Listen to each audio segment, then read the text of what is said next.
Saat ini Fuji terus menjadi perhatian banyak publik, dikarenakan Fuji dengan kesabaran dan ketulusan hatinya terus merawat Galaskai, sehingga pujian pun didapatkan oleh Fuji. Tak hanya itu, berkat kegigihannya mengasuh Galaskai, seorang donatur kaya memberikan mobil pada Fuji.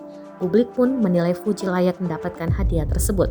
Kini beredar juga video Angela Lee tengah melukis gambar dari Gala dan Fuji seperti dilansir dari Instagram @instajule pada Selasa 14 Desember 2021.